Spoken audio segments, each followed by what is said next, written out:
अस्सलाम वालेकुम व्यूअर्स। आज जैसा कि आपको पता है शब महराज का दिन है। शब महराज एक बाबरकत रात है और ये रात ऐसी रात है जिसके अंदर ज़ाया नहीं करनी चाहिए। इसके अंदर ख़ास तौर पे इबादत के लिए बंदा इसमें मशगूल रहे और इसमें जो मेन पॉइंट वाली बात है, इसके अंदर कई इनामात मिले, जिसके अंदर से एक इनाम नमाज है और एक और मौजज़ा हमारे नबी को मिला। वो मौजज़ा कोई कम नहीं, वो मौजज़ा ऐसा है कि पूरी कायनात में किसी को वो मौजज़ा नहीं मिला। वो है अपने सर की आँखों से अल्लाह ताला का दीदार करना और जागती आँखों से। तो ये शर्फ हमारे नबी को हासिल है अल्हम्दुलिल्लाह इस रात के सदक़े में। और इस रात को किस तरह से गुजारा जाए, तो मैं कोशिश करूँगा कुछ नेक लोगों की सीरत को देखें या कुछ नेक लोगों को इस तरह से गुजारते हुए हम रात को देखें, तो हमें आइडिया होगा कि हमें इस रात को किस तरह से स्पेंड करना चाहिए। तो मेरे साथ एक ऐसी शख्सियत का आज सफ़र रहेगा जो कि किसी तारुफ़ के मोहताज नहीं। हाँ, एक और बात कि वो सोशल मीडिया के स्टार भी हैं। जब वो नात पढ़ते हैं तो उनकी नात पे मिलियंस पे व्यूज़ आते हैं, तो वो इस अंदाज से नात पढ़ते हैं। अल-मारूफ़ सना खां हाजी मोहम्मद बिलाल कादरी साहब, जो कि आलिम भी हैं, हाफिज़ भी हैं और एक अच्छे नातख़्वां भी हैं, तो उनके साथ आज हमारे सफ़र का आगाज़ होगा।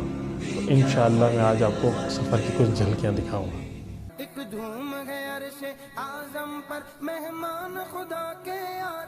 एक और जगह शब महराज की महफ़िल का इनेकाद है जहाँ पे बिलाल भाई के इवेंट है, तो वहाँ चल के मैं आपको दिखाता हूँ क्या सीन है। चलें।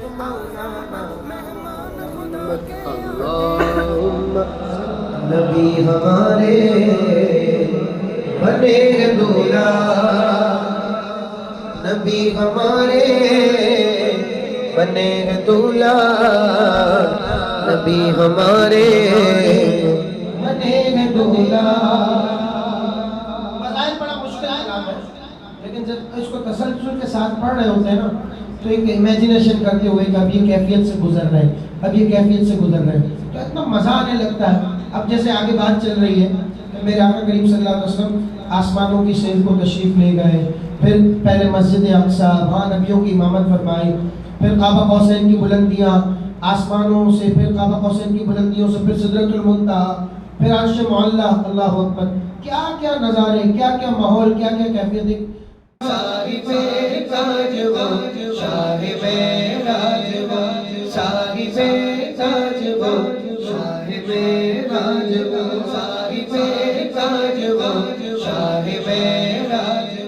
अस्सलाम वालेकुम व्यूअर्स। जैसा कि आपको पता है कि रेस्टोरेंट का एनवायरनमेंट तो आपको दिख रहा है, खाना सामने आ चुका है। ये शब महराज का हमारे साथ डिनर है हाफिज़ बिलाल साहब का, और हाफिज़ साहब जो हैं टाइम के ऐसे पंक्चुअल हैं कि सारे इवेंट्स अपने टाइम पे कंप्लीट करके हमारे साथ मौजूद हैं। हम एक एक करके सवालात भी करेंगे और उसके बाद हो सकता है खाने के बाद आपको सवालात करके वो लाइव भी दिखाएं। तो हम पहले कोशिश करते हैं, खाना आ गया ठंडा ना हो, तो बिलाल भाई आप स्टार्ट करें, फिर इंशाल्लाह एक एक करके। सर आप निकालें ना, इस चक्कर में फिर देर हो जाएगी। बिस्मिल्लाहिर्रहमानिर्रहीम ला यदुर्रु मा इस्मिही शैउन फिल अर्दि वला फिस समाई वहुव समीउल अलीम।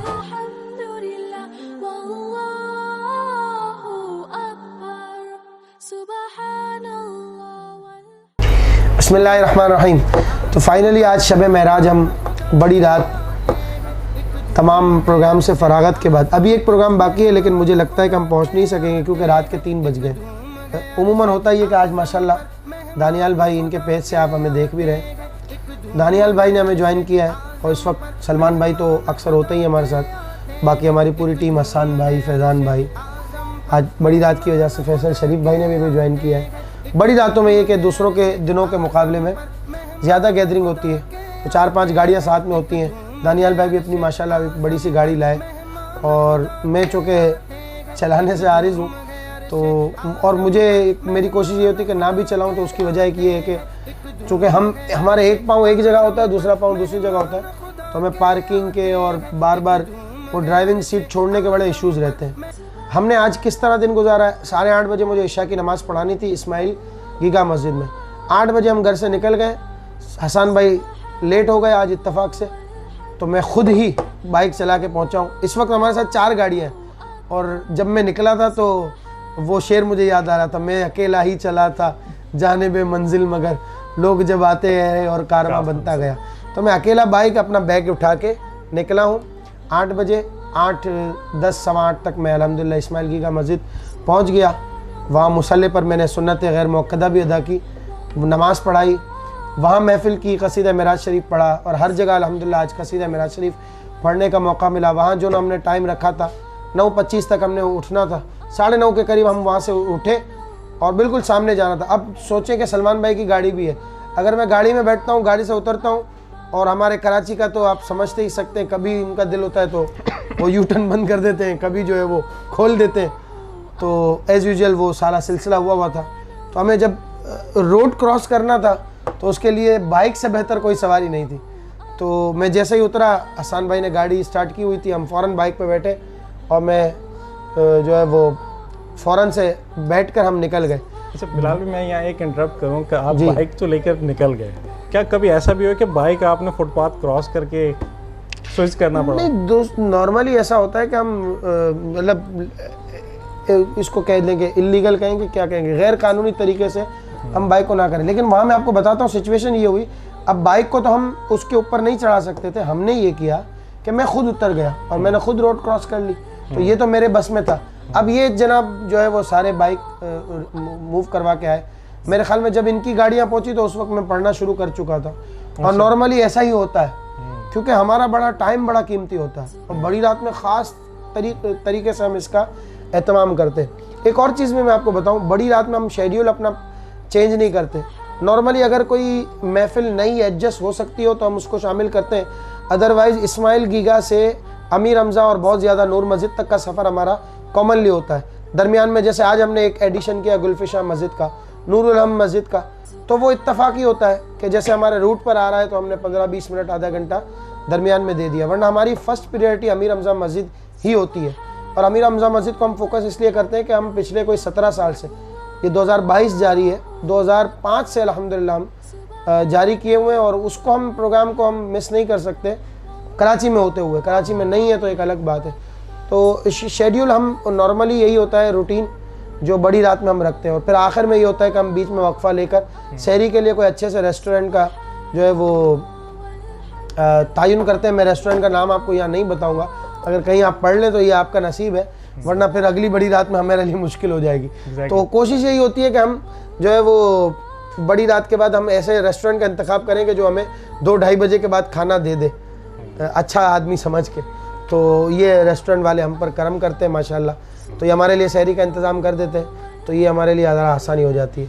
तो ये है पूरी समझे कि महफिल भर की, रात भर की रूटीन।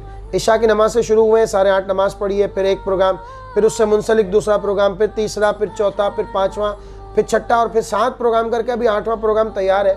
लेकिन हो सकता है कि शायद हम उसमें ना पहुंच सकें क्योंकि रात के 3 बज चुके हैं। अब यहाँ से खाना खाते हुए खड़े भी होंगे तो 3:45-4 बज जाएंगे और मैक्सिमम 4 बजे तक वो प्रोग्राम यानी नूर मस्जिद का प्रोग्राम ऑलमोस्ट वाइंड अप हो जाएगा। तो ये हमारी रूटीन हर बड़ी रात में रहती है, चाहे शब मेराज हो, चाहे शब बारात हो, चाहे आशूरा हो, चाहे रमज़ान की 27वीं हो, या चाहे जो है वो मीलाद शरीफ का मौका हो। और मीलाद शरीफ में हम ज़्यादा एहतमाम इसलिए करते हैं कि ऐन सुबह 12 का वक्त हमें मस्जिद में ही या महफिल में ही गुजारना होता है।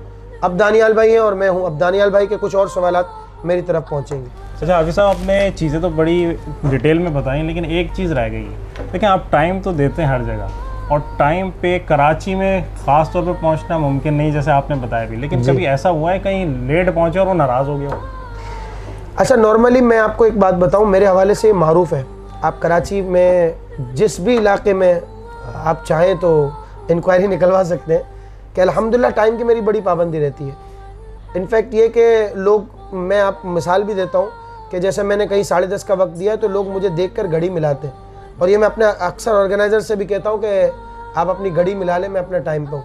लेकिन जाहिर सी बात है, बशर है, इंसानी मामलात हैं, और फिर कराची की ट्रैफिक का हाल किसी से ढका छुपा नहीं है। आप और मैं तो कराची में रहते हैं और लोग भी कराची की ट्रैफिक से वाकिफ़ है। तो अब ऐसी सिचुएशन में क्या किया जाए, या पहली महफिल से हम लेट ही निकले। अव्वल तो ऐसा होता नहीं है कि लोग हमें ताख़िर करने दें, यानी कहीं भी, आज गुलफिशा मस्जिद में आप मेरे साथ थे, मैंने उन्हें 1:30 बजे का वक्त दिया था और 1:33 पे अल्हम्दुलिल्लाह गेट के साथ इंटर हो रहे थे। तो इस तरह की बहुत से अल्हम्दुलिल्लाह मेरे साथ ये बाई लक भी आप इसको कह ले, चूँकि खुलूस होता है तो अल्हम्दुलिल्लाह फिर सारा एनवायरनमेंट भी हमारा साथ देता है। कभी कोई ऐसा हो नाराज हो? इस पर आते हैं कि नाराज हो गया।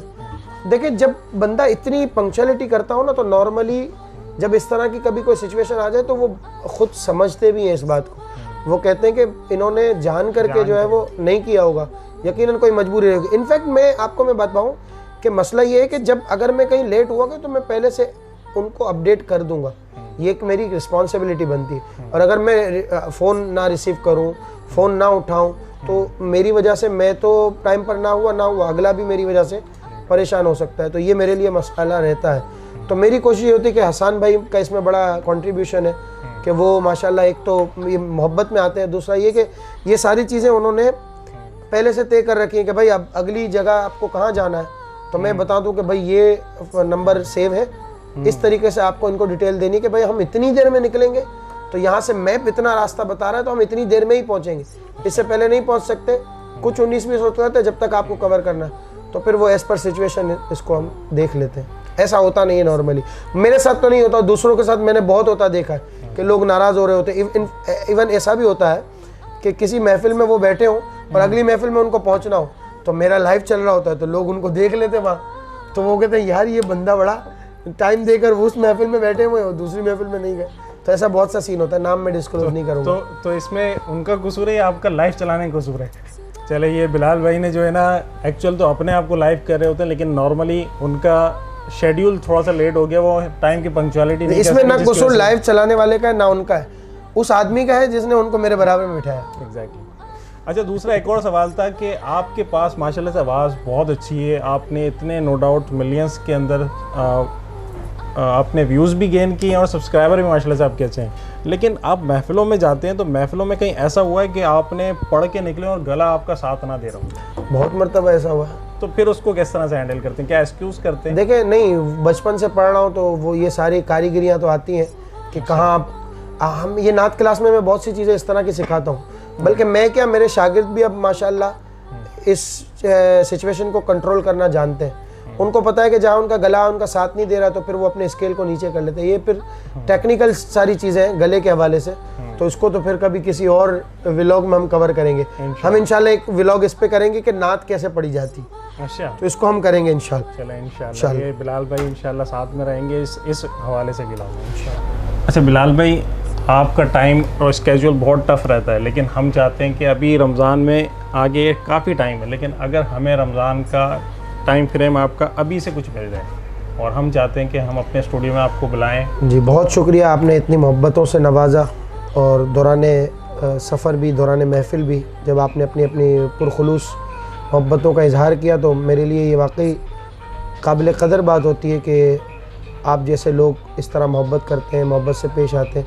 अल्लाह पाक आपको इसी तरह, और इसकी वजह सबसे बड़ी यही है कि आप इसलिए मोहब्बत करते हैं क्योंकि मैं अल्लाह के हबीब सल्लल्लाहु अलैहि वसल्लम की नाते पढ़ता हूँ या उनके दीन की खिदमत के लिए टाइम निकालता हूँ।